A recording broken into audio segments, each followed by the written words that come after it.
বন্ধুরা, তোমরা সবাই কেমন আছো? আশা করি খুব ভালো আছো। দেখো, আমি বাজারে গেছিলাম। বাজার থেকে আমি মটর শাক দেখতে পেলাম। আমি মটর শাকটা নিয়ে এসেছি। এই দেখো, অনেকে মাছ দিয়ে খায়, অনেকে আলু দিয়ে ভাজা করে। তা আজকে আমি আলু দিয়ে ভাজা করব। আমি কিভাবে করব শেষ পর্যন্ত ভিডিওটা দেখতে থাকো। আমি কড়াইয়ের মধ্যে তেল দিয়ে দিয়েছি। আমি এবার আলুগুলো একটু ভেজে নেব। আমি আলুর মধ্যে একটু নুন দিয়ে দেবো, একটু হলুদ দিয়ে দেবো, দিয়ে আমি লাল লাল করে আমি ভেজে নেব। আলুটা ভাজা হয়ে গেছে, এবার আমি তুলে নেব। আমি ওই আলু ভাজার তেলের মধ্যে আমি এবারে শাকটা দিয়ে দেবো, মটর শাকটা। আমি এর মধ্যে 4টে কাঁচা লঙ্কা দিয়ে দেবো। এর মধ্যে আমি নুন দিয়ে দেবো, হলুদ দিয়ে দেবো।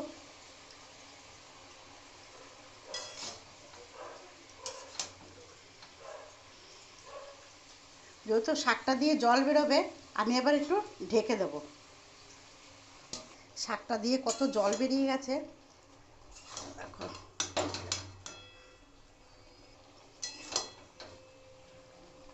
আমি আর ঢাকা দেবো না। দেখো, এখনও শাকে জল আছে, জলটা পুরো শুকিয়ে নিতে হবে। দেখো,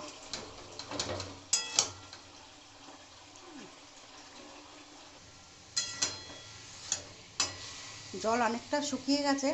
এবার আমি আলুটা যে ভেজে রেখেছি, আমি ওটা দিয়ে দেবো।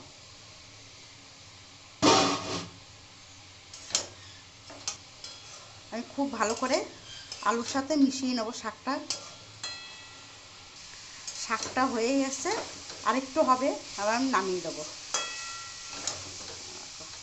পুরো মজে গেছে। দেখো বন্ধুরা, আমার মটর শাক আলু দিয়ে আমার ভাজা হয়ে গেছে।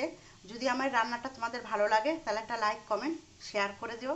আর তোমরা এরকমভাবে করে খেও, আশা করি খুব ভালো লাগবে।